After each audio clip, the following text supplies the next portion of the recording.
हरे कृष्णा राधे राधे। हिंदू धर्म में एकादशी व्रत का विशेष महत्व माना गया है। साल में 24 एकादशी आती हैं। कई बार अधिक मास आने की वजह से 26 एकादशी आती हैं और एक कृष्ण पक्ष में और दूसरी शुक्ल पक्ष में एकादशी आती है। एकादशी का व्रत भगवान विष्णु जी की भक्ति और उनकी कृपा पाने के लिए किया जाता है। इस साल कार्तिक मास के कृष्ण पक्ष की एकादशी को रमा एकादशी का व्रत रखा जाएगा और सभी एकादशियों में रमा एकादशी को सबसे शुभ और महत्वपूर्ण माना जाता है और इसे रंबा एकादशी के नाम से भी जाना जाता है। यह एकादशी दिवाली के 4 दिन पहले आती है, इसीलिए इस एकादशी को सबसे ज्यादा महत्वपूर्ण माना जाता है। कहते हैं कि रमा एकादशी का व्रत करने से ब्रह्म हत्या सहित अनेक प्रकार के पाप नष्ट होते हैं। जो भी व्यक्ति रमा एकादशी के दिन व्रत रखता है, उसके सभी पाप मिट जाते हैं। तो दोस्तों, आज के हम इस वीडियो में बात करेंगे कि रमा एकादशी कब पड़ रही है और पूजा का शुभ मुहूर्त का क्या रहेगा, और इसी के साथ साथ रमा एकादशी व्रत का पारण कब किया जाएगा और क्यों कहते हैं इसे रमा एकादशी, और रमा एकादशी व्रत की पूजा विधि क्या रहेगी और उसके महत्व के बारे में। तो चलिए वीडियो शुरू करते हैं।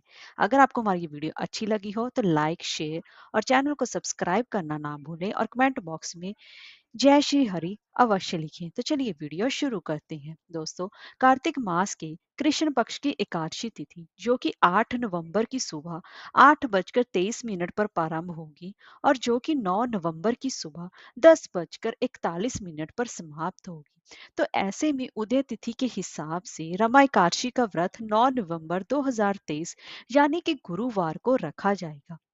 और दोस्तों, अब जान लेते हैं कि पूजा का शुभ मुहूर्त क्या रहेगा। दोस्तों, रमा एकादशी की पूजा का शुभ मुहूर्त 9 नवंबर को सुबह 6:39 से लेकर सुबह के 8 बजे तक रहेगा। उस दौरान आपको पूजा अर्चना कर लेनी चाहिए।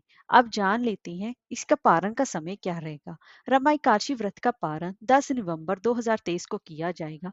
इस दिन आप सुबह 6:39 से लेकर सुबह के ही 8:50 के बीच आप अपने व्रत का पारण कर सकती हैं। अब हम जान लेते हैं इसे क्यों कहते हैं रमा एकादशी। रमा एकादशी जो कि चतुर्मास की आखिरी एकादशी होती है और इसके बाद देव उठनी एकादशी आती है और इसी के साथ है दिवाली से पहले ये रमा एकादशी पड़ती है। और इस दिन माँ लक्ष्मी की पूजा करना भी अत्यंत ही शुभ माना जाता है, क्योंकि माँ लक्ष्मी को रमा नाम से भी जाना जाता है। इसीलिए इसे रमा एकादशी के नाम से जाना जाता है। इसीलिए इस कार्तिक मास के कृष्ण पक्ष की इस एकादशी को भगवान विष्णु जी के साथ साथ माँ लक्ष्मी की पूजा करने का भी विधान है। इससे सुख, समृद्धि, धन संपदा की भी प्राप्ति होती है। इसीलिए इस रमा एकादशी का इतना महत्व बताया गया है। अब दोस्तों, जान लेते हैं कि रमा एकादशी व्रत की पूजा विधि क्या रहेगी।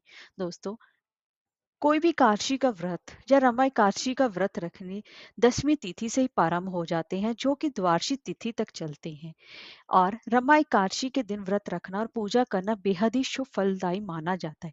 इसके लिए रमा एकादशी के दिन सुबह जल्दी स्नान करके फिर पीले रंग के कपड़े पहने और फिर अपने घर के मंदिर में जाकर भगवान विष्णु जी की एक लकड़ी के पाटे पर प्रतिमा स्थापित करें और फिर उनके सामने हाथ जोड़कर अपने व्रत का संकल्प लें और फिर भगवान विष्णु जी का गंगा जल से और पंचामृत से स्नान कराएं।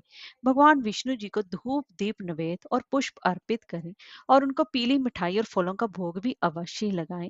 और इसमें तुलसी दल डालना ना भूलें, लेकिन इस बात का विशेष ध्यान रखें कि एकादशी के दिन तुलसी तोड़ना वर्जित माना गया है, इसलिए एक दिन पहले 10वीं तिथि को ही तुलसी तोड़कर रखें। और इस दिन माँ लक्ष्मी की विशेष रूप से पूजा अर्चना अवश्य ही करें, क्योंकि इसे रमा एकादशी के नाम से जाना जाता है और रमा एकादशी माँ लक्ष्मी का ही एक दूसरा नाम है। और इसके बाद विष्णु सहस्त्र नाम का पाठ अवश्य करें और पूरे दिन आप अपनी समर्था के अनुसार निर्जला या फिर फलाहार व्रत अवश्य ही करें। और इसके साथ साथ एकादशी व्रत की कथा अवश्य ही पढ़ें, क्योंकि व्रत कथा सुने बिना व्रत का फल अधूरा माना जाता है। अंत में भगवान श्री हरि जी की आरती जरूर करें और रात भर जागरण, कीर्तन, भजन अवश्य ही करें। और इसके बाद अगले दिन शुभ मुहूर्त में रमा एकादशी व्रत का पारण के लिए सबसे पहले ब्राह्मणों को दान और गरीबों को दान अवश्य करें और उसके बाद ही अपने व्रत का पारण करें। अब जान लेते हैं रमा एकादशी व्रत का महत्व क्या है। रमा एकादशी को पुण्य कर्म के लिए सबसे अच्छा माना जाता है। इसे भगवान विष्णु के सबसे प्रिय एकादशियों में भी से भी माना जाता है, क्योंकि भगवान विष्णु जी को कार्तिक मास भी अत्यंत ही प्रिय है। क्योंकि इसी मास में वह विष्णु भगवान अपनी चतुर्मास निद्रा से जागते हैं, इसीलिए इस एकादशी का भी महत्व बढ़ जाता है। और पद्म पुराण के अनुसार जो व्यक्ति सच्चे मन से रमा एकादशी का व्रत रखता है, उसे बैकुंठ की प्राप्ति होती है। इसके साथ ही हर तरह के पापों और समस्याओं से छुटकारा भी मिलता है, और इसके साथ ही वाजपेयी यज्ञ के बराबर के फल भी मिलता है। हरे कृष्णा, राधे राधे।